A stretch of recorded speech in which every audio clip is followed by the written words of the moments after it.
Welcome everybody to our Gamma seminar. Today we have the pleasure to guest Marco Zambon from the KU Leuven. Thank you, Marco, for accepting our invitation. It's a pleasure to have you here. And Marco is going to talk about the formation of symplectic foliation. So, Marco, the floor is yours. And once again, thank you. Thank you. Well, thanks, Javier and Javi, for the invitation to talk here. So I'll talk about the formation of symplectic foliations. I worked on a couple of papers with a few co-authors that are named here. Stefan Credens was a postdoc, and will move to Warsaw in September or something like that to the institute. And Alfonso Sortorella was in Italy. And so it was 3 years ago, 4 years ago. But so I had to review some of the things, and well, I hope I'll do a good job today. So what is this about? So 1 second. Okay, so I have to do it by hand. Okay, so this is a bit my plan. So at the beginning of the talk, at least for the first half an hour, there will be essentially no proofs. The proofs will come all at the end, and they will involve something called Dirac geometry that I will explain very, very briefly. Okay, so what are we talking about here? So the object that I want to look at geometrically is a geometric object, namely symplectic foliations. Well, here is the definition. So we have a foliation, so a partition of a manifold into submanifolds, usually immersed, all of the same dimension. And each of the submanifolds, they are called leaves, carries a symplectic form. So we have a foliation by symplectic leaves. So you can imagine something like this. So I will draw a little bit when I can. So this is a manifold. It is foliated. Here I'm drawing the leaf as one-dimensional, but as we know, so each of these leaves carry a symplectic form. So actually the leaves must have dimension that is an even number. Okay, so symplectic foliations are exactly the same thing as regular Poisson structures. So, okay, a Poisson structure is a tensor, a bivector field, and satisfying an integrability condition that I will explain in a few minutes. And so it's a sum of things of the form vector field, wedge vector field. And by contracting such a tensor with a one form or with a covector, you get a linear map from the cotangent bundle to the tangent bundle of the manifold. And you can really go back and forth. So this linear map contains exactly the same information as the Poisson, as the bivector field. And so saying that the Poisson structure is regular means that the image of this vector bundle map has constant. Yeah, is constant. I mean, the dimension of the image at every point is constant. So the rank is constant. And so the image will be, therefore, a distribution on M, so a bunch of subspaces of the tangent spaces at every point. And those will be, that will be exactly the distribution tangent to the leaves of the corresponding foliation. So here I wrote down in formula the correspondence between regular Poisson structures and symplectic foliations. The formula may be a bit hard to read, but so this first part is saying the distribution tangent to the foliation is given exactly by the image of this map here. And the two form, and the symplectic form in every leaf comes somehow from the bivector field.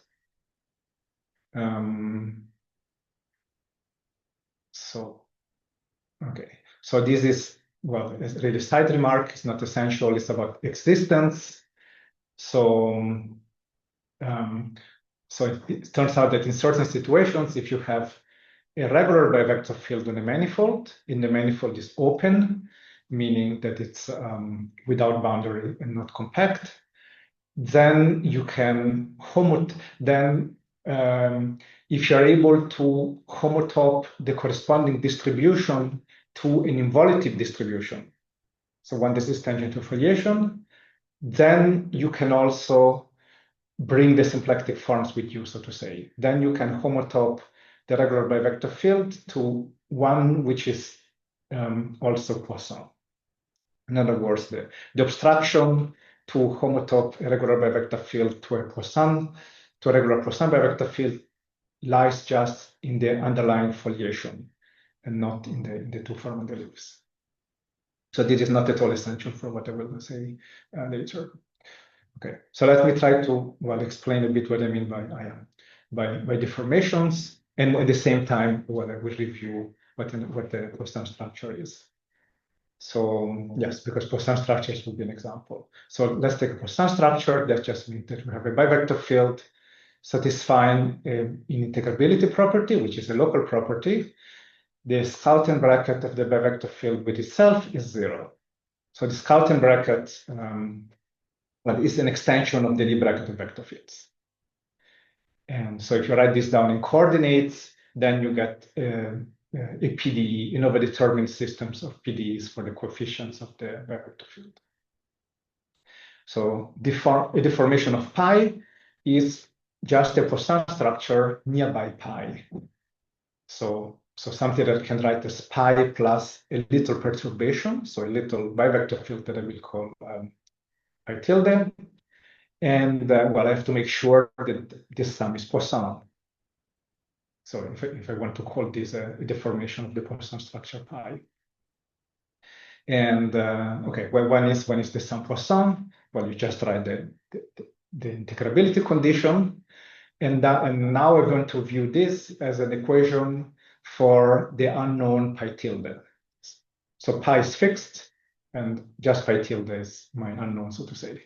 And then I get a quadratic, an equation that has a quadratic part and a linear part in pi tilde, which I can rewrite in this way, where d pi is just the so-called Poisson differential is bracketed with pi. So this is an example of Maurer-Cartan equation. So that means, in this case, it means that on the space of multi-vector fields, with the degree shift, never mind the degree shift, as here, I have a certain algebraic structure, namely a differential that is bracketed with pi, and a binary bracket, the Schouten bracket, and they are compatible with each other. So they form a so-called differential graded Lie algebra. So differential accounts for the D, and the algebra, of course, for the binary bracket. And every time you have a differential graded Lie algebra, you have special elements. So those are the degree one elements that satisfy this equation here. So this equation is essentially take that element, plug it into the two algebraic structures that you have here, and take the sum. Yeah, so one can say that this differential graded Lie algebra governs the deformations of the Poisson structure pi, in the sense that its special elements are parameterized exactly deformations of pi, because they're the little piece that you have to add to pi in order to get a Poisson structure nearby pi. Sorry, Marco, just a curiosity, because in the theory of integrable systems, normally one requests pi tilde also to be a Poisson structure. Is there in this theory with the differential graded Lie algebra some studies about this particular case? For example, how it recovers of what happens when this is also true? So differential graded Lie algebras are what gives you, naturally the condition, as I described here, at least, the condition of pi plus pi tilde is a Poisson structure, commutes with itself. So this differential graded Lie algebra doesn't see at all whether, it doesn't see, or it doesn't care of whether pi tilde is also Poisson structure, and whether pi tilde commutes with pi. So I'm not sure if there is an application, or if differential graded Lie algebras and similar algebraic structures are also useful for bi-Hamiltonian systems. But if they appear, then it would definitely not just be something as simple as this. Okay, thank you.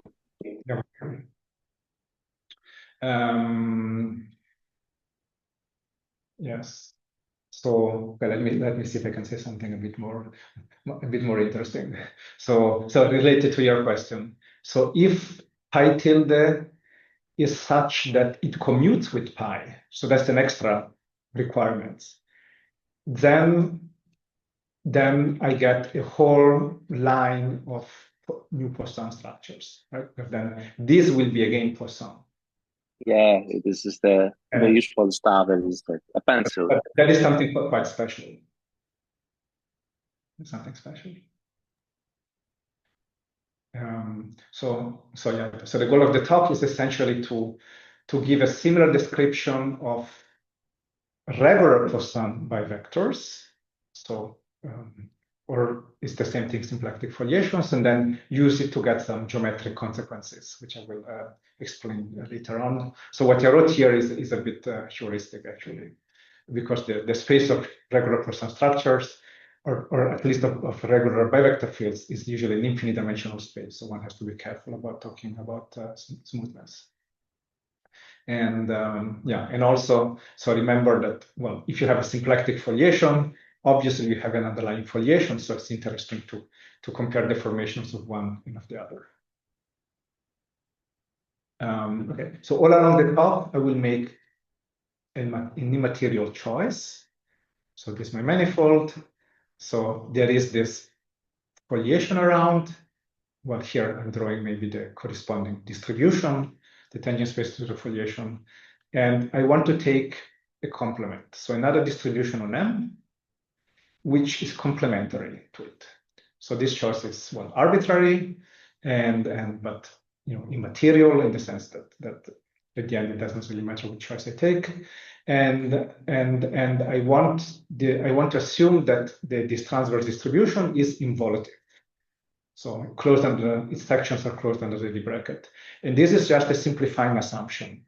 Everything can be done without, but then instead of talking about differential graded algebras, I would have to talk about an infinity algebras, which is more complicated.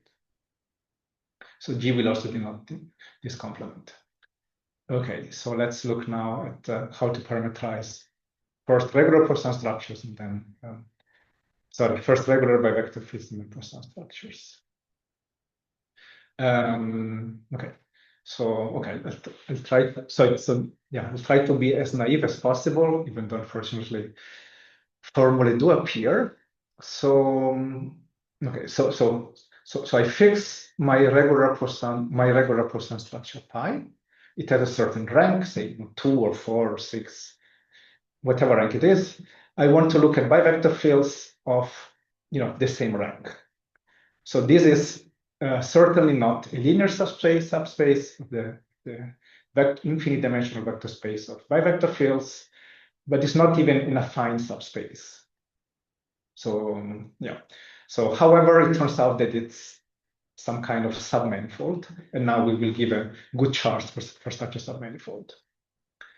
So remember that this, well, so this corresponds to a symplectic foliation. So in particular, we have a foliation F.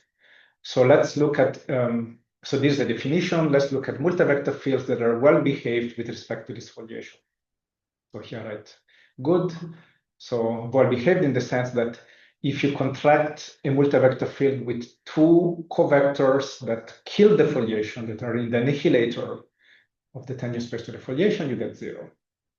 So a bit more concretely, this means that we're looking at multivector field such that all the legs are tangent to the distribution, TF, or at most one leg sticks out. But you cannot have 2 legs sticking out. Okay, so that was just the definition. And so they arise naturally, these good multivector fields, for the following reason. So, and this is, well, quite naive, so that's good. So we're interested in regular Poisson structures. So take a path of such things, I call it pi t, and such that at time 0 you're at your fixed one pi, and then take the derivative of this path. So you take the velocity. The result, of course, will be a bivector field, and it will be a good bivector field. So it will belong to the class that I wrote upstairs. And so the Poisson condition, furthermore, implies that the velocity is closed, commutes with pi, so it's closed with respect to this differential, which is Brechting with pi. So this is saying that the tangent space of the formula, maybe I should say, tangent space to the space of regular Poisson structures is given exactly by the bivector fields that are good, well, enclosed with respect to this differential. And I'll have a picture about this soon. Marco, yes. Sorry, yes, a question, because the complementary distribution, the first thing is that the complementary always exists. If you require integrability, maybe it's not the case globally, yeah? This is one thing. I agree, yes. And is there any problem? Because some of the things you write here, they don't need it really. Is something accessory or something, or is really a key point is the theory, this complementarity? So for what I'm saying right now, the involutivity of G is not used at all, but it will be used later on. So it will be used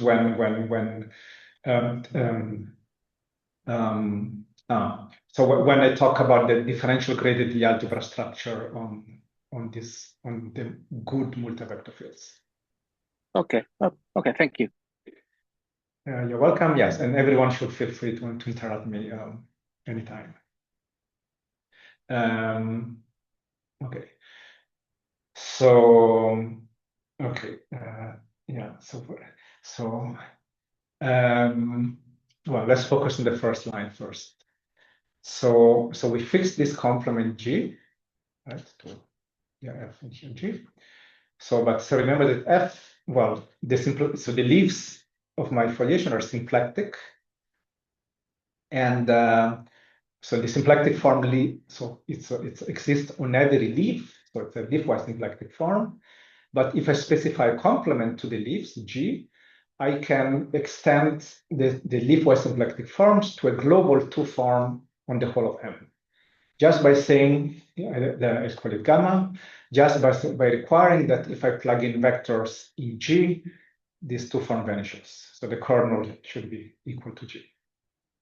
So this gamma encodes exactly the same information as G. Well, once you have G and omega, you get gamma. And okay, so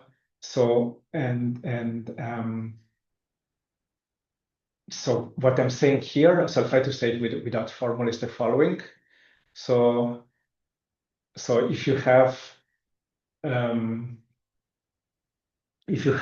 bivector field, there is an operation that allows you to twist it and get a new bivector field. So you can take a bivector field, a 2 form, and obtain a new bivector field. And let me say, instead of, so this is something that comes from Dirac geometry. Instead of commenting on this, let me try to say more down-to-earth terms here. So a bivector field gives you, I should write it like this. So gives you a distribution on the manifold. So namely the image of the map from cotangent to tangent bundle that you obtain contracting with the bivector field, and a non-degenerate 2 form on this distribution. Well, so a section of wedge 2 of the distribution. And what this gamma does is the following. It keeps the distribution the same, but it changes the 2 form on the distribution. Namely, instead of omega, you will have omega plus the restriction of gamma to the distribution. And well, this, if the result is non-degenerate, this will again correspond to a vector field. Here I should have said, so Z can be whatever it wants, gamma has to be small. Okay, so what it is exactly doesn't matter too much. So the main point, which well, I will say something about the proof later, is that one obtains a good parameterization of regular bivector fields. So we said that these are not, a linear subspace or an affine subspace of the vector space of all bivector fields. But well, you can parameterize them using a nice nice vector space, namely the good two forms, or at least the neighborhood of the origin. And the way you do it is to a good bivector field, you associate, well, not pi plus the good bivector field, that would be too simple or too nice. You also have to twist somehow by this gamma. And let me show you a picture. This probably says a bit more. The slide is the space of bivector field. Inside there, I have the regular bivector field, or to be more precise, those of a specific constant rank, say 6 or 4 or something. And at the very beginning, I computed a formal tangent space. That's what I'm indicating with the dotted line here. So those are the good bivector fields. And the map I had in the previous slide is a parameterization. Well, it's a chart. If you want, it's a submanifold chart. No, not submanifold, maybe manifold. It's a manifold chart for the regular bivector fields. So, and I called it exponential map because it looks a bit like, well, the exponential map if you want for Lie groups or in Riemannian geometry. So at the end, such an exponential map gives you a chart defined on a tangent space to your manifold. Okay, so here I want to convince you that this is not so crazy, and so the statement is that, well, good bivector fields allow you to parameterize regular bivector fields. So if you fix one pi, and okay, so why should that be true? So a good bivector field has two components. So there is one component with both legs tangent to the foliation. That's set A, it lives here. And then there is a component with one leg that is transverse and one tangent to the distribution. I call it ZB. So the role of ZB is to change the distribution corresponding to pi. So pi gives me this distribution that I call TF together with a leafwise two form whenever you leaf. So we just parameterize regular bivector fields, right? Yes. Okay. Okay. I just want to make sure. Mm-hmm. So maybe I can go back one slide. So yeah. So the precise statement is this one. So good bivector fields, well, which are in the neighborhood of the origin, some small ones, and regular bivector fields. Okay, thank you. So now I'm trying to give some intuition for why this could be true. So think of our regular bivector field, actually Poisson structure pi, as a distribution with two forms. Leafwise two forms, so to say. Then if you have such an object, the one that allows you to get a new regular bivector field, it has two components. The first one lives here, but so since we have omega, the leafwise two form, we can interpret this as a map from TF to G, right? Because TF and T star F are isomorphic using omega, and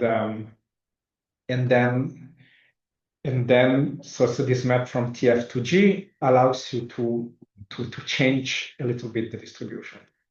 So let me try to make a drawing here. So if I have a map from TF to G, I can take its graph, right? It will look something like this.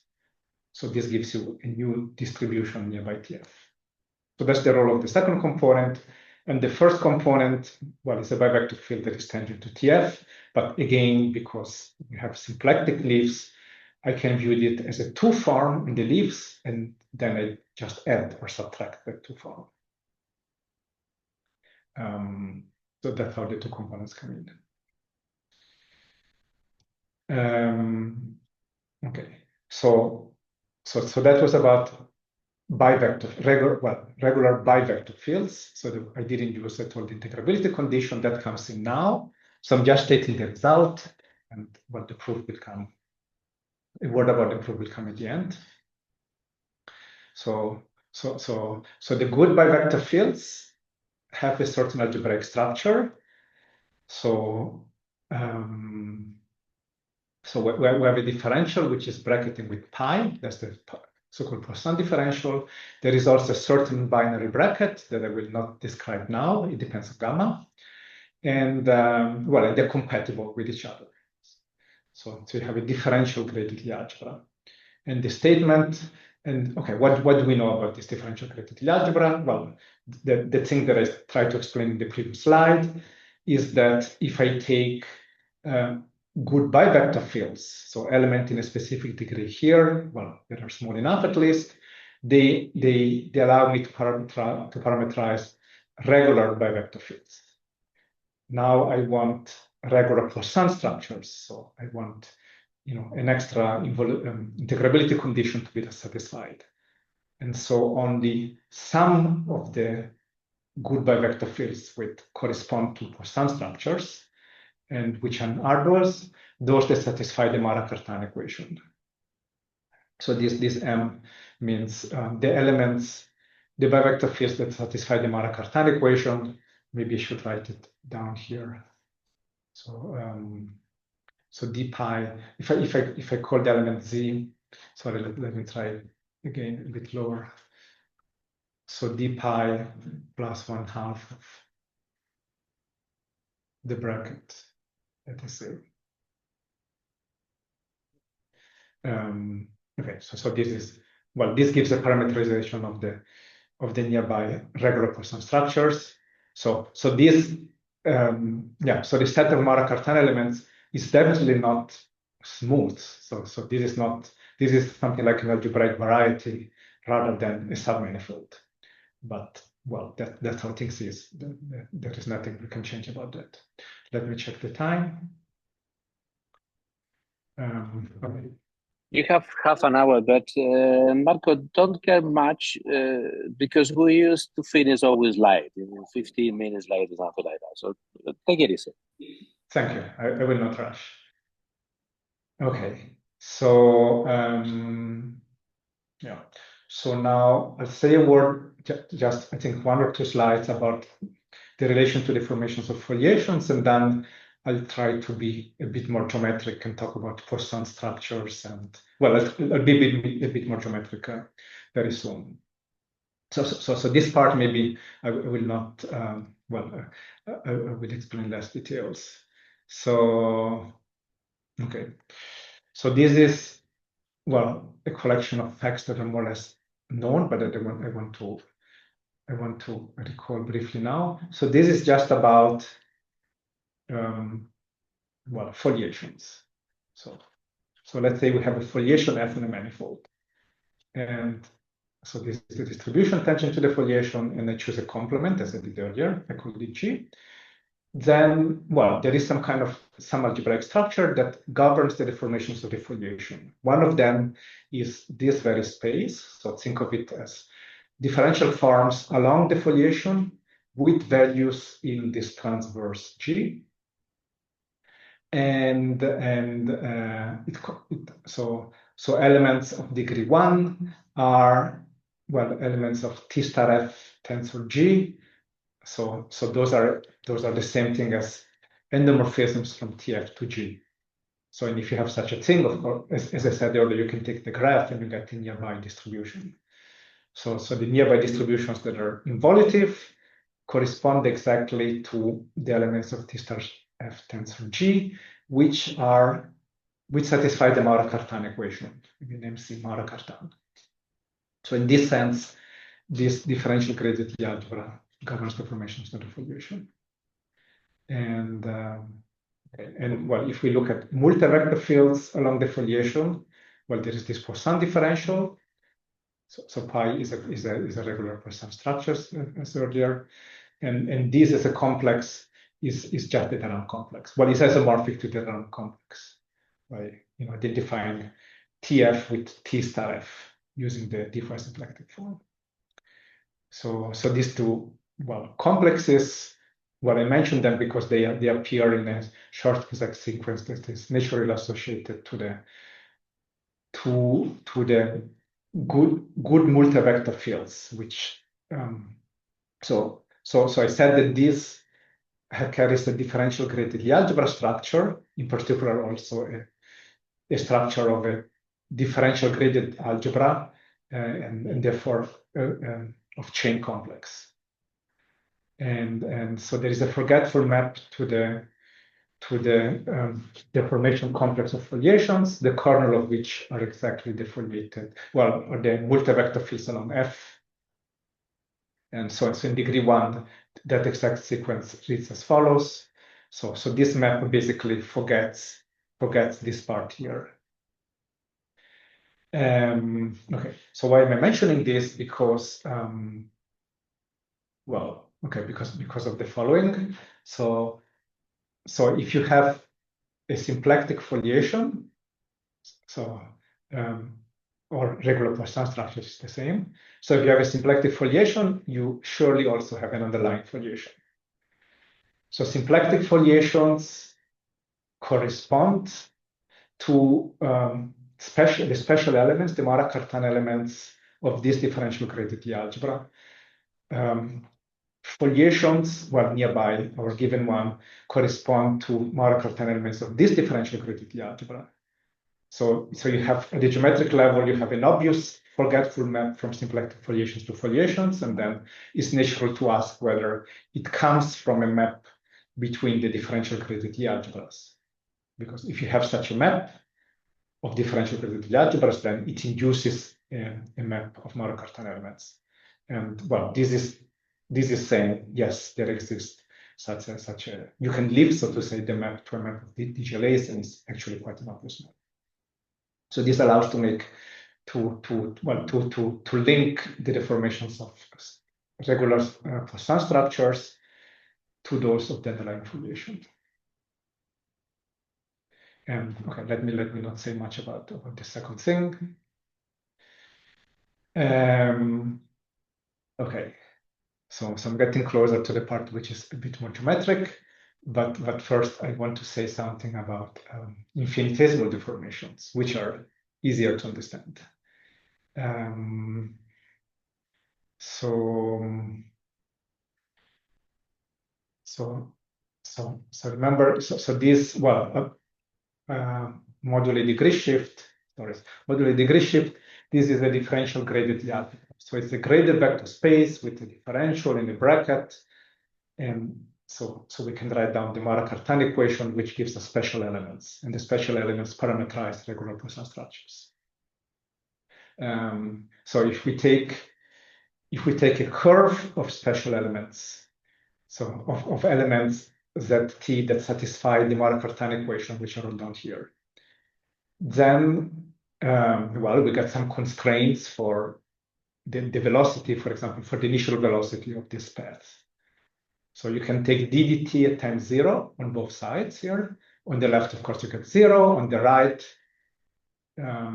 since z at time 0 is 0, you get this first equation that I wrote down here. So this is saying that the velocity is closed. So each of these ZTs is not closed, right? We have 0 equal to d of ZT plus some other stuff. But the velocity is closed. And if you take the second order derivative at time 0, so you play the same game, you get that the bracket of the velocity with itself is exact. So it's d of something. So I'm sorry, the drawing went away. So what I wrote went away. So an infinitesimal deformation, as the name suggests, sometimes these are called first order deformations, is something that satisfies the Mara-Cartan equation to first order or if you want the linearized Maurer-Cartan equation, namely it's just a closed element, like the velocity of a path of Maurer-Cartan elements. And there is a well-known criterion, statement that says the following. So suppose you have an infinitesimal deformation. So you have your DGLA and you take an element, of the correct degree, which is closed. So this is a candidate for the velocity of a path of Maurer-Cartan elements. But is it actually the velocity of a path of Maurer-Cartan elements? Well, if it is, then the bracket of the infinitesimal deformation with itself must be exact. That's actually exactly what the second equation says. So what is guaranteed always is that this bracket is closed because omega is closed. But if it is not exact, if the bracket is not exact, then you know for sure that omega does not come from a path of Maurer-Cartan elements. So let me draw a very heuristic picture. So this is a cone. Well, here I would like to draw, this is a picture of a cone. Okay, so imagine a cone in R3. So in this cone represents the Maurer-Cartan elements. So as I said, it's not some kind of submanifold, rather some kind of submodality. So the infinitesimal deformations, say at this point here, so the infinitesimal deformations at 0 are the formal tangent space to this thing here. For example, to the cone, for example, a tangent vector like this also is an infinitesimal deformation. But obviously, it cannot be the velocity of a path that lies inside the cone. So that's an example, of infinitesimal deformation that cannot be extended. And this criterion, is a criterion that establishes when a first-order deformation cannot be extended. So that's a tool that I will use, in the following slides. So this one, I hope, is the more geometric part of the talk. And so the way I wrote it, maybe it's not not very geometric, but I'll try to say it in a geometric way. Okay, so these two lines are saying the following. So take a regular Poisson structure pi, and then so we can talk about first-order deformations. So these are good by vector fields that are closed with respect to the Poisson differential. So those are the candidates for velocities of one parameter of paths of regular Poisson structures that go through a given one. And this is saying that there are infinitesimal deformations which cannot be continued to a one parameter family of Poisson of regular Poisson structures. So like in the picture I had here. And okay, so some examples will appear in the next slide, relating to foliations. So this relates to the short exact sequence I showed a few slides ago. So this is the DGLA governing deformations of regular Poisson structures. Maybe we should write it here. So regular Poisson structures, and this the one governing deformations of foliations. And so if you have the regular Poisson structure pi, you of course have an underlying foliation, and an infinitesimal deformation of the regular Poisson structure gives you, by applying the map, a first-order deformation of the foliation. So obviously, if you can extend this to a path of regular Poisson structures, then you can take the underlying foliations, and that gives you a path of foliations that prolongs phi of omega. but the converse is not true. In other words, so take your symplectic foliation, so and take the infinitesimal deformation of the foliation. So it can happen that you can extend this to a path of foliations that goes through the given one, but this path of foliations is not symplectic, does not carry symplectic forms in its leaves. So this can happen, and well, this is saying that if a first order deformation is obstructed of a regular Poisson structure, it might not only be because of the underlying foliation. So it's not only the underlying foliation's fault. And okay, so this is a concrete example. Well, let me just say what kind of example it is. Well, so well, 5-dimensional symplectic, 5-dimensional manifold, right? Well, this is actually the 5 torus, but I write it like this because this is the product of a symplectic 4 torus times S1. So this is a regular Poisson structure where all the symplectic leaves are tori and have, so they have dimension 4. The leaves have codimension 1. And well, this is an infinitesimal deformation, which of this regular Poisson structure, which is obstructed, so it cannot be continued. But if you look at the underlying foliation, then that can be prolonged. And whenever you make statements like a certain infinitesimal deformation cannot be prolonged, you very often use the Kuranishi criterion that I mentioned earlier on, the one about exactness.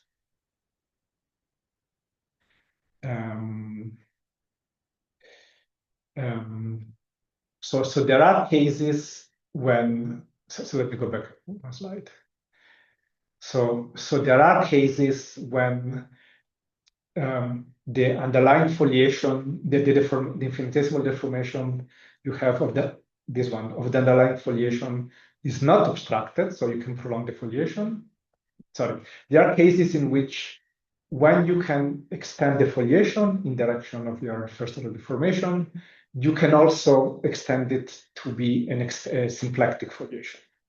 In general, it's not true. That's what I said here, but in some special cases it happens. So I mentioned briefly some of the special cases. One is when the infinitesimal deformation of your regular Poisson structure is such that the corresponding infinitesimal deformation of the foliation is trivial. Well, it's exact zero cohomology. And another case is when you're dealing with regular Poisson structures by where the symplectic foliation is by surfaces. So the symplectic leaves all have dimension 2. Well, that's a case where one can explicitly write down symplectic forms on the leaves of the deformed foliations. So that's what I wrote down here, but I think it will be too much to explain in detail the formula. Okay, so just now I talked about the relation between deformations of a symplectic foliation and the underlying foliation.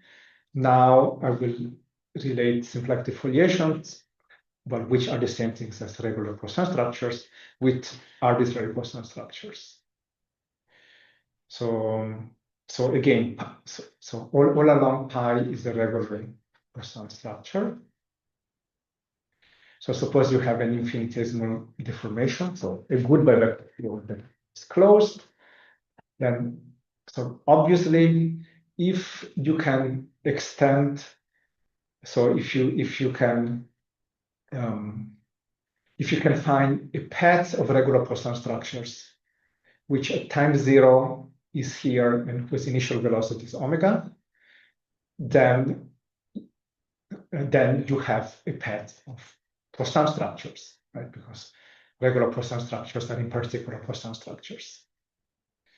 And maybe let me take 1 second to write it down. So pi is regular Poisson. So So, and here, so in this line, I'm saying I have a path of regular Poisson structures, which at time 0 are the given one, and so that the velocity at time 0 is the prescribed one. So if I have such a thing, then obviously I have a pair of Poisson structures. So the converse does not hold. So meaning the following: if I can find a path of Poisson structures that extend, that go through pi and has the right initial velocity, then there is no guarantee that I'm able to find such a path of regular Poisson structures. So you might lose the regularity. And well, this here, well, is a concrete example of what this happens on a fourth works. So the symplectic leaves have dimension 2 here. They go in the x1 and x2 direction. Okay, let me skip this. Just a related question. And so now in the last 10 minutes, maybe or so, I want to discuss briefly the proofs. Let me see what I have here. Okay, proofs of what? So let me go back. Sorry for going back so much. So proofs of what? So I made some claims at the beginning, namely, so for instance, this proposition A, saying that well, if I have if I fix a regular bivector field pi, then I can parameterize regular bivector fields nearby using good bivector fields. So this thing here looks a bit funny, but well, it is actually a submanifold of the infinite dimensional vector space of bivector fields, and it is well, it would provide a chart that maps the submanifold to this linear subspace. So this and the statement where I take integrability into account, and so where I care about Poisson, regular Poisson structures rather than just regular bivector fields.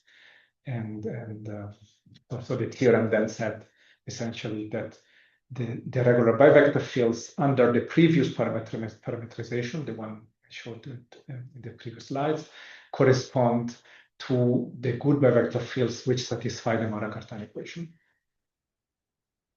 So these are the statements that I want to recover. Now let me go very fast to the proofs. Okay, so first some back. So the proof uses Dirac geometry, even though I didn't need to use the word Dirac so far. So I'll say, well, very briefly what this is. Okay, so the most important part of this slide is the top, and well, so some of you are definitely familiar with this. So let's take the tangent plus cotangent bundle of the manifold. So this is an example of Courant algebroid, and so what that means essentially is that there is well, we have the following kind of structure here. First of all, we have a pairing. So on every fiber, we have a non-degenerate symmetric bilinear form, well, indefinite, given by contractions between vectors and covectors. X is a vector, alpha is a covector. And then we have some kind of bracket. We have a bracket which is not a Lie bracket. Indeed, it is not skew-symmetric. And well, it's given in terms of Cartan calculus like this. And well, this bracket satisfies actually some nice properties like an analog of the Jacobi identity, but it is not the bracket. Okay, and the second part is not, well, it's less important. It's saying that if you have a bivector field and a closed two form, you get some symmetries of this vector bundle that preserve the pairing always, and sometimes also the bracket. Okay, so the Dirac structure are some special subbundles in Tm plus T star m. So we want them to be Lagrangian. That means that the pairing restricted to them should be 0, and further it should be maximal isotropic. And also the sections of L should be closed with respect to the Courant bracket.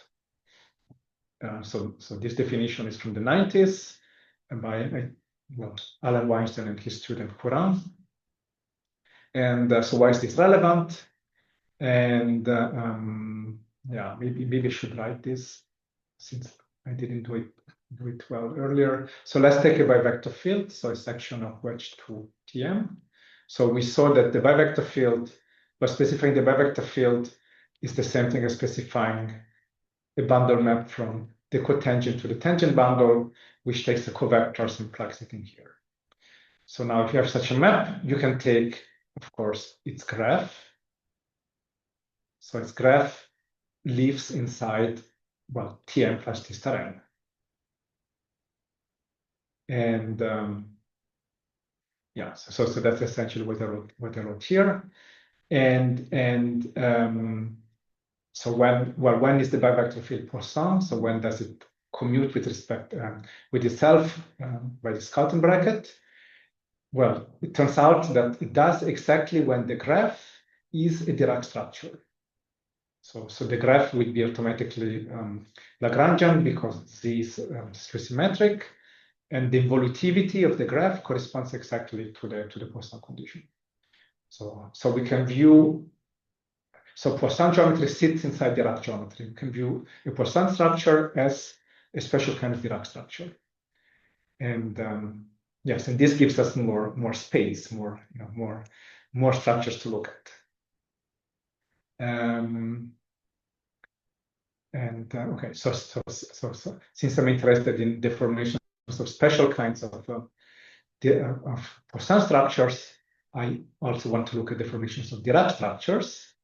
So, without going too much into technicalities, let me try to explain the main idea. So this L here, so this is a well, for the moment, just a Lagrangian subbundle. We don't need it to be involutive. So in Tm plus T star m, how could you describe or parameterize nearby Lagrangian subbundles? Well, first of all, nearby subbundles of the same rank. Well, one way to do it is the following: to choose a complement to L, I call it R, and then if you have a linear map from L to R, you can take the graph, and the graph will be, well, definitely a subbundle that is transverse to R. So this way you can parameterize subbundles close to L. So we choose R to be Lagrangian as well, and so using the pairing, R is canonically isomorphic to L star, and it turns out that the linear maps from L to R that are skew-symmetric under this identification are exactly those for which the graph is Lagrangian. So I can use, in other words, I can use sections of wedge to L star to parameterize nearby Lagrangian. So then the question, well, if you have this, the question is then, suppose that L is Dirac, when will the graph of such a map be Dirac? So that will be some condition on the element of wedge to L star that you take the graph of. And yeah, so that's the question just mentioned. So the answer is in the paper by Leo Weinstein and Shu from a long time ago, I think 97, something like that. So there is an algebraic structure with sections of wedge L star, namely a differential. So this is the Lie algebraic differential of L seen as a Lie algebraic. And the binary bracket is the restriction of the Courant bracket. Well, it's essentially the Courant bracket restricted to R. So we have this algebraic structure. So we have special elements here. The elements that satisfy the Mark-Cartan equation, and it turns out that exactly those have the property that the graph is a Dirac structure.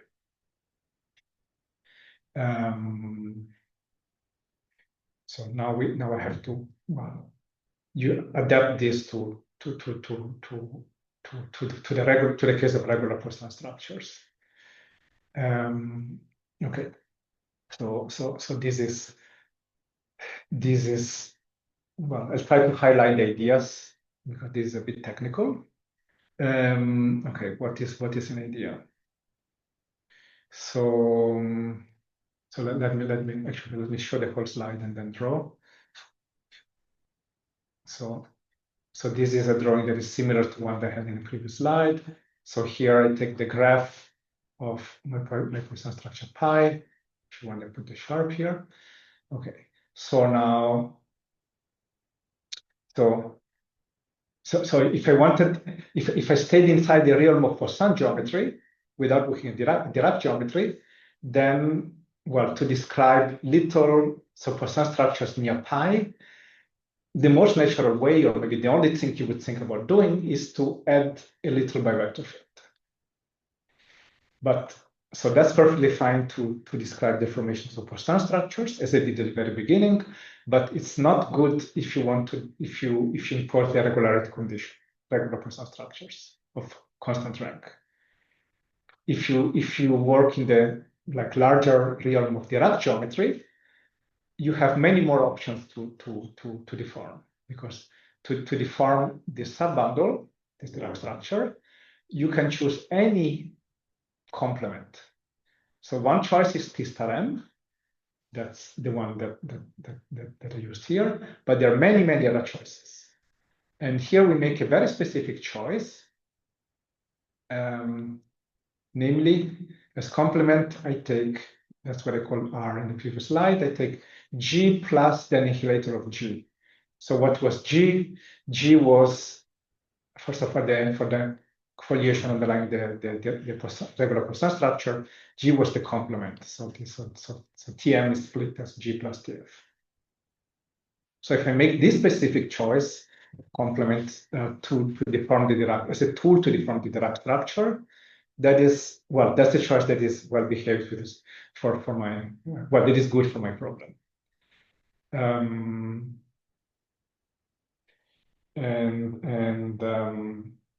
Okay, so first of all, making this choice, let me show the whole slide. So making this choice of complement, okay,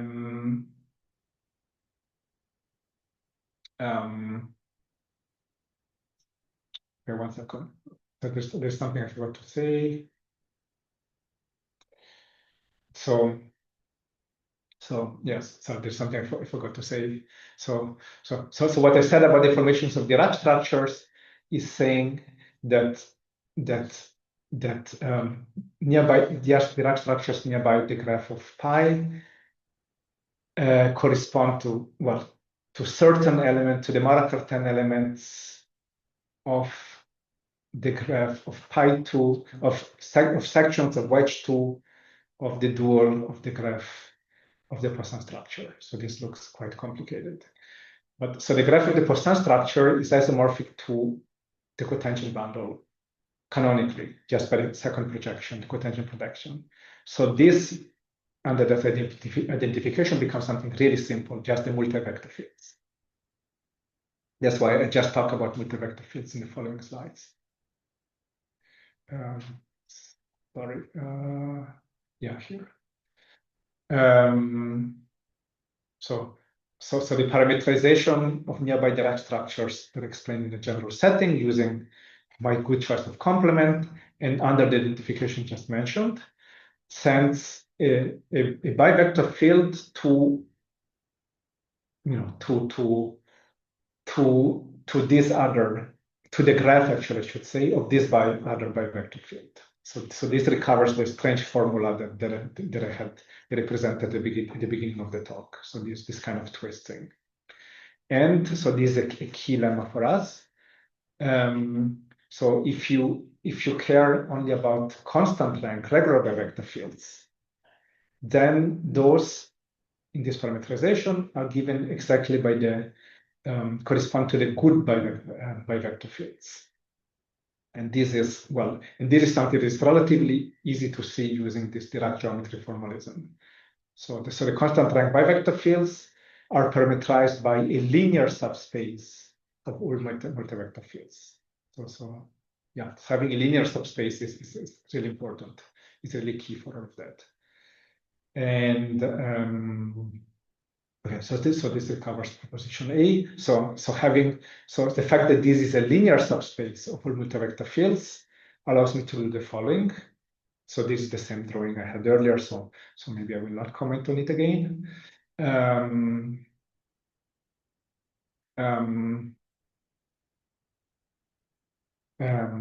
me go back 1 second, sorry. So I jumped a bit ahead of myself. So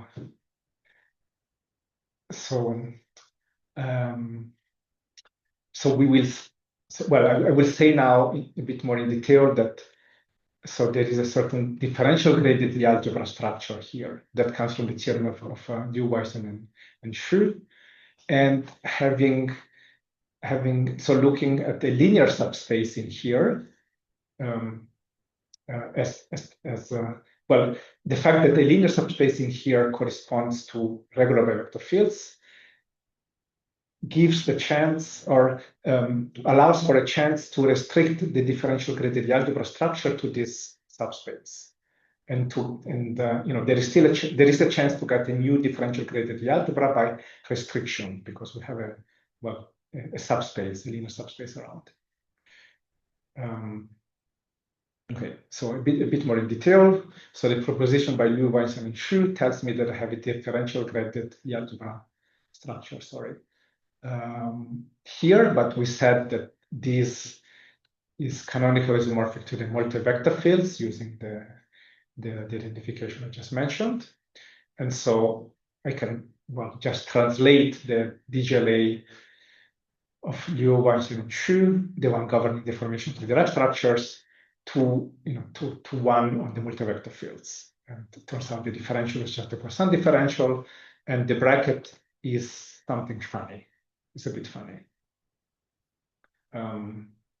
Sorry, let's stay here. It's a bit funny, so it's related to a Lie algebra structure on TM that you get from Nijenhuis endomorphisms, Nijenhuis structures, if you ever came across them, because the projection onto G, onto the complement is such a thing.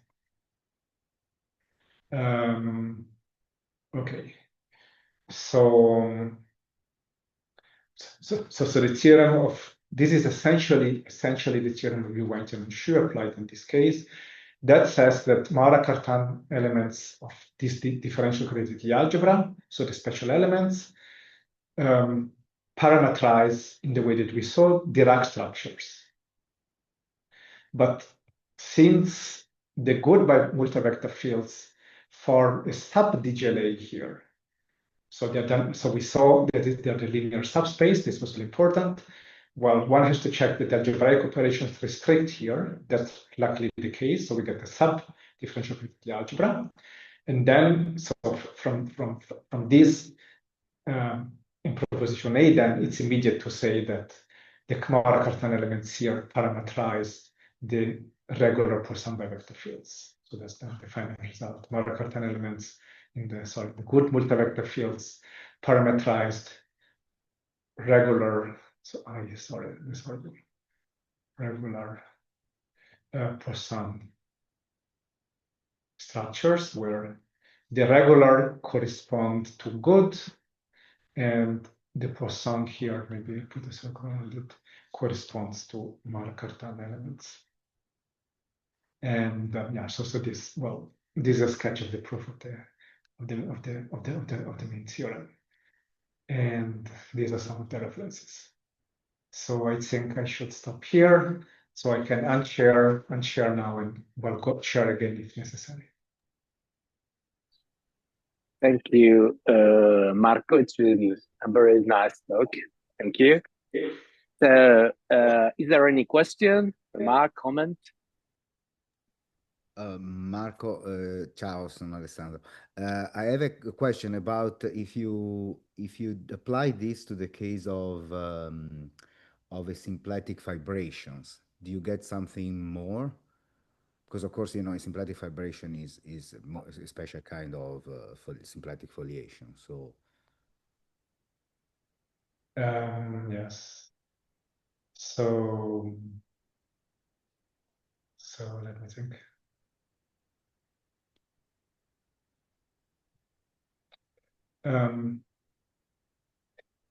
Well, let me first find a place to write. Maybe in the very beginning. Yes.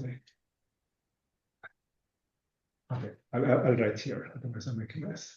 Yes. So yeah, I don't really know how to say it. Well, I don't really have anything useful to say, I'm afraid. So yeah, you're looking at the symplectic fibration. So you have your manifold. So the total space of your fibration, and you have a fiber bundle of some base B, and the fibers are symplectic. So that gives a symplectic foliation, right?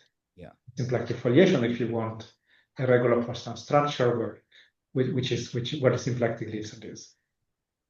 So if you're interested in understanding, the nearby, in some sense, symplectic fibrations, then that is a subclass of I looked at all possible regular Poisson structures nearby, and not all of them will correspond to fibrations, of course. Of course, yeah. And so I allowed to move the symplectic leaves, so that would destroy the fibration. Yeah, of course. And of course also to change the symplectic form of the leaves. So, and you, I guess, want to fix some of this data. I'm not sure which. Maybe the symplectic foliation. I don't know. I don't know what you want. No, I mean, I don't know if it's possible to deform into symplectic fibrations. So to consider a deformation such that you remain within the class of symplectic fibration. So you can identify some data in your construction that allow you to deform into symplectic fibrations. Yes. So allowing the base to change. Possibly, yes. Right. Yes. So 1 second.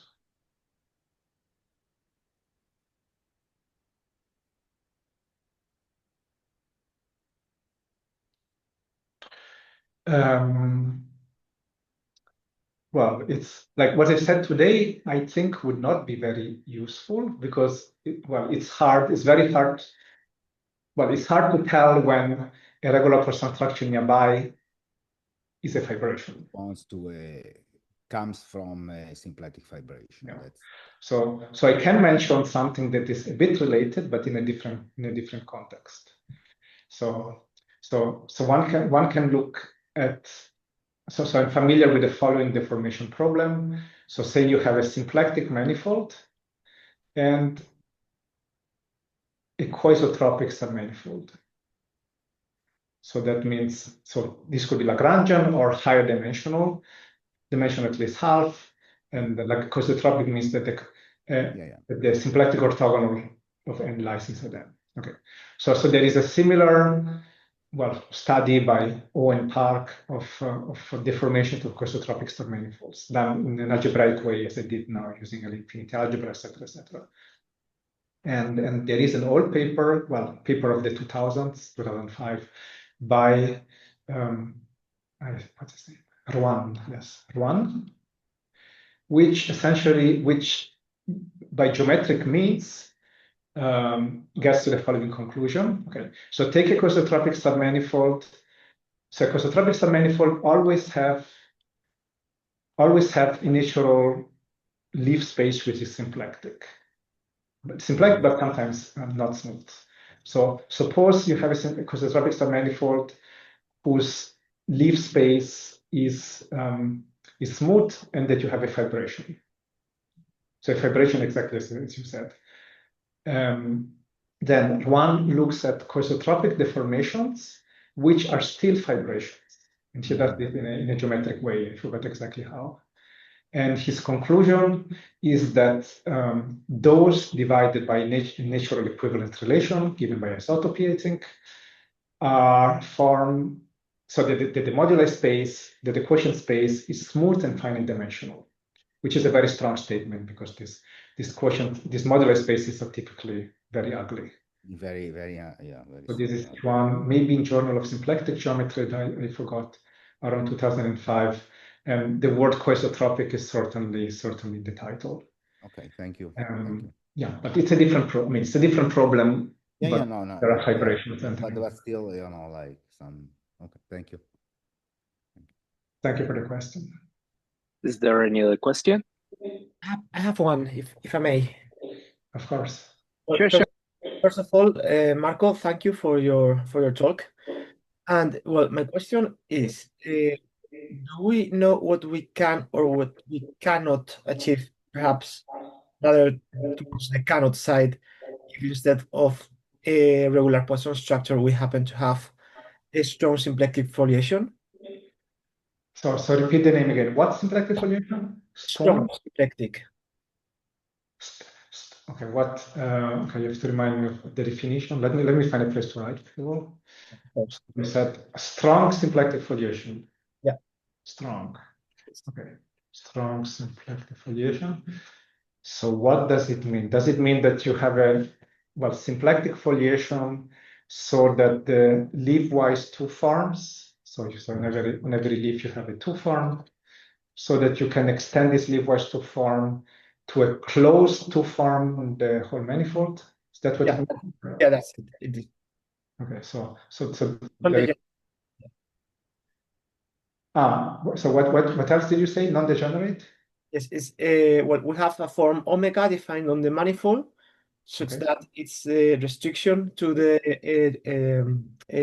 leaves is non-degenerate and closed. Okay, but what do you require from your so is that all you require from your two form on the manifold, or do you require that it's closed or something else? Closed and non-degenerate when we restrict to the leaves. No, but I mean before restricting to the leaves. Oh, okay. I mean, I get you. So before restricted to the leaves, we ask that it is non-degenerate, I think. Okay, just non-degenerate. So be non-degenerate. They are a bit more rigid than weak symplectic foliations, but So let me see. Yeah. Okay. Sorry, I never thought about this, but okay. So well, I would say this. So let's first look at the okay. Let's take first the symplectic foliation. by the way, I don't see you what you write, and I didn't see it. Oh! I'm sorry. That's because I'm not sure. Yeah. I mean, yeah. I'm not used to this anymore. Sorry very much. Sorry. Happens to everyone. Okay. So, but now I guess you can see, right? Yes, everyone can see now. So up here I wrote your setup. So you have the symplectic foliation, and then you assume that the omegas on the leaves extend to an honest two form on M, which is non-degenerate, but just non-degenerate. Okay. So suppose you have a strong symplectic foliation in your sense. Okay, then what?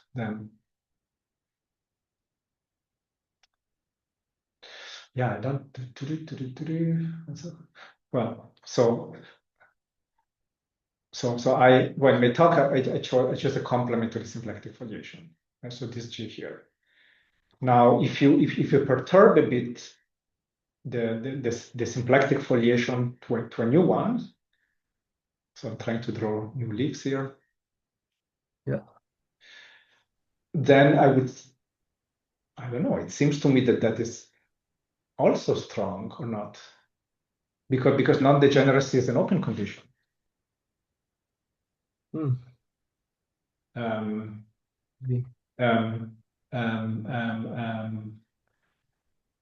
Well,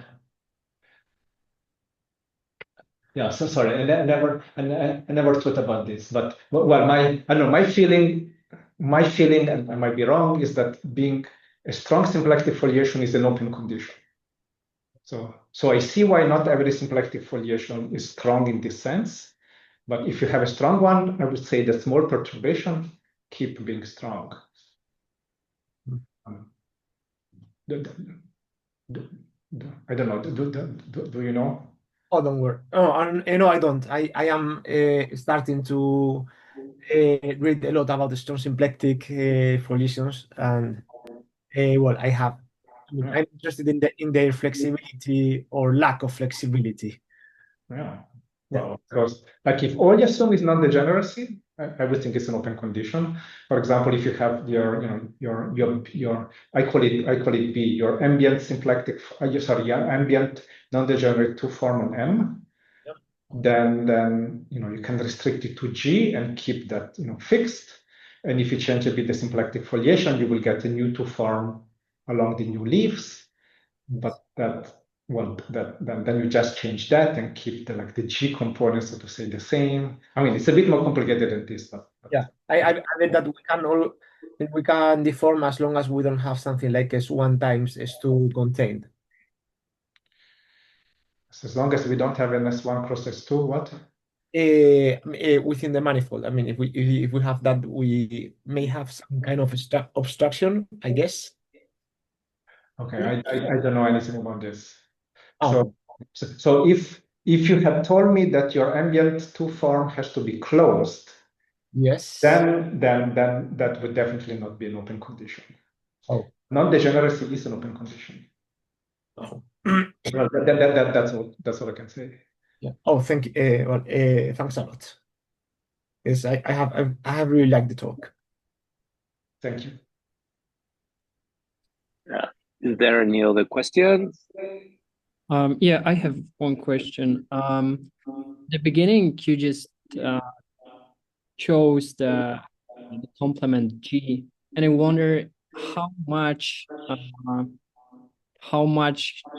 theory depends on the choice of its complement. I mean, is it possible that, for instance, infinitesimal deformation is abstracted for some choice of G and it's not for another one? How restrictive is choice? So let me take 1 second.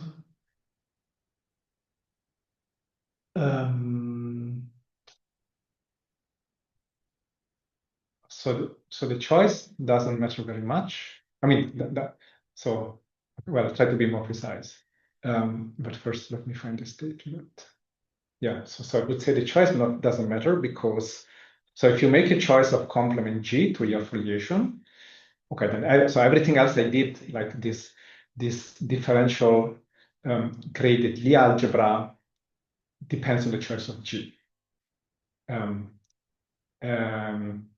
So actually the space itself, the graded vector space does not, the differential does not, by the binary bracket does. So this depends on G. So which are the Maurer-Cartan elements also depends on G. But no matter what choice of G you make, you pretty much parameterize always the same thing. Namely, so what I wrote here, symplectic foliations whose underlying foliation is transverse to G. So let me draw again. So this is the drawing I make all the time. So if you have, so if you have two different complements, I don't know how to get. So if you get if you have two different sorry, 1 second. Okay. So if you have two different complements, G and G prime, then, well, with G, you will be looking at symplectic foliations that are transverse. So at the deformations of TF that are transverse to G, and with G prime that are transverse to G prime. And those, these sets of symplectic foliations are not identical, right? Because you can have foliations that are transverse to G, but not to G prime, like in this picture here. However, if you're looking only at small, I guess, in the C1 sense, perturbations of your original symplectic foliation, you are like in the intersection of these sets for G and G prime. So for question, you asked something about infinitesimal deformations and whether you can prolong. So for prolongations for short times, it doesn't matter which complement you take. Okay, I see. Thank you. And maybe one more question. Can you get any more information by restricting your theory to particular cases of symplectic foliations that come from, I don't know, from core-rank 1 integrable distributions, for instance, as in a co-symplectic case? Yes. Well, there are some things that are become very explicit there. Now I forgot unfortunately exactly what. I mean, I forgot the exact thing, what's going on exactly, but it's related to this example here. So this example, well, just look here. So this is a co-symplectic manifold. That's correct. So right, so this is the inverse of a symplectic structure. Well, this is actually a product of symplectic T4 with S1. And so we use this as an example to show that a certain first order infinitesimal deformation was obstructed, and but the corresponding infinitesimal deformation of the foliation was not obstructed. And to do this, it's very handy to know that this is a cosymplectic manifold, because there are some computations you do, well, we do in cohomology, and so related to this Koranishi criterion, and the Poisson cohomology. Well, there are more things known about the Poisson cohomology of cosymplectic manifolds than of general symplectic manifolds. I forgot the exact statements we used, but there are more things known about Poisson cohomology and the cut product in cohomology, and we use some of those. So if you look at the corresponding section of the paper where we discuss this example here, the details will be there. Okay, I will. Thank you very much. Okay, so we have maybe time for another question. I don't want to abuse of Marco. So is there any last question to Marco? Any last what? A question or comment. Is any other question for Marco? For Marco, sorry. Yeah. Yes. Well, may I ask Sure. a very general question? What's the motivation behind this? Like, apart from understanding the formations of symplectic foliations? Yeah. Okay. So motivations are always, well, questions about motivations are always good questions. Yeah, sometimes hard.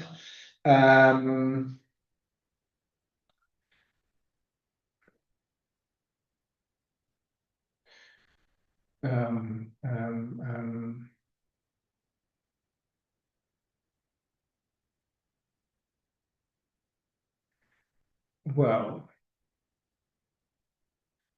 okay. So one thing is that I wanted to be able to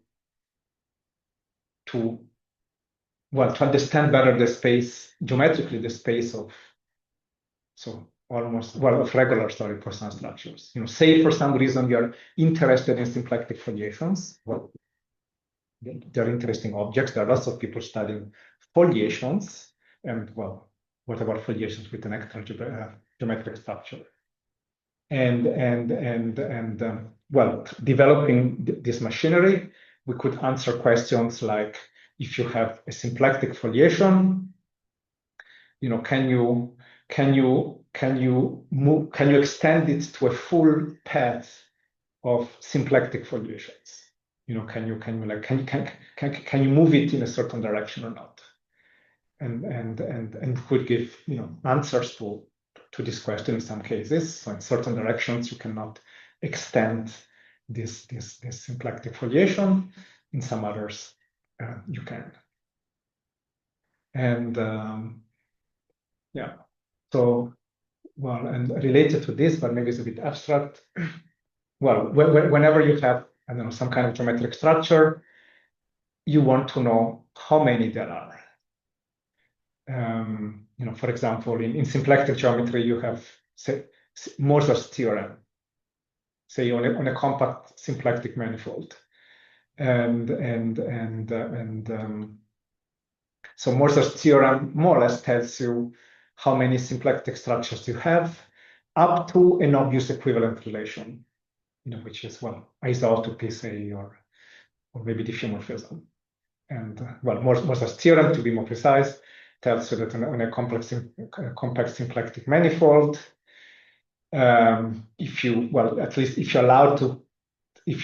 a symplectic form and you want to look only at symplectic forms that are not very far from it, and modulo isotopy, you have as many as you have a finite dimensional space, namely an open ball in the second cohomology of your manifold.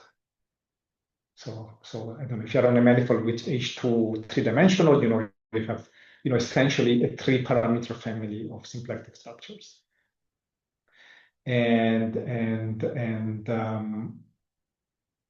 Yes, and you can ask the same kind of questions for other geometric structures.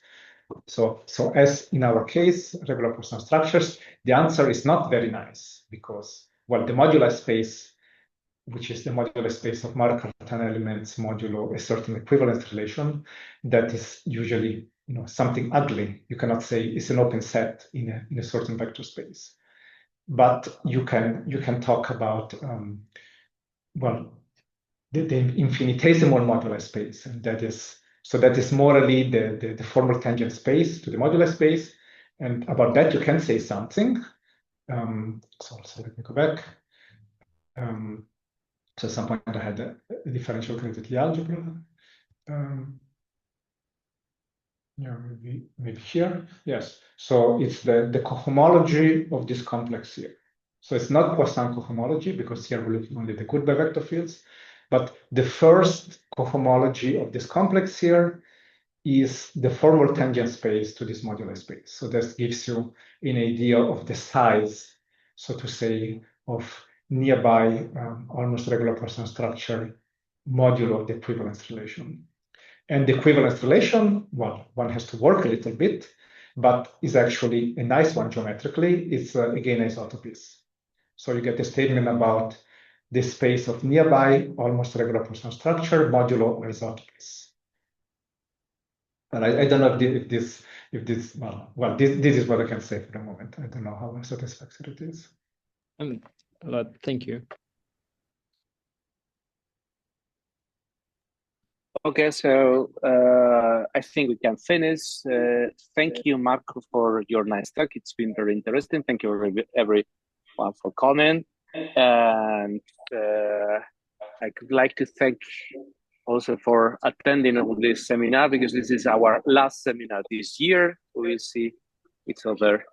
We don't know. We have planned in October, but we will probably start before that because we have people who wanted to give some talks in September. So see you in September. Marco, once again, thank you for your nice talk. And it's been a pleasure.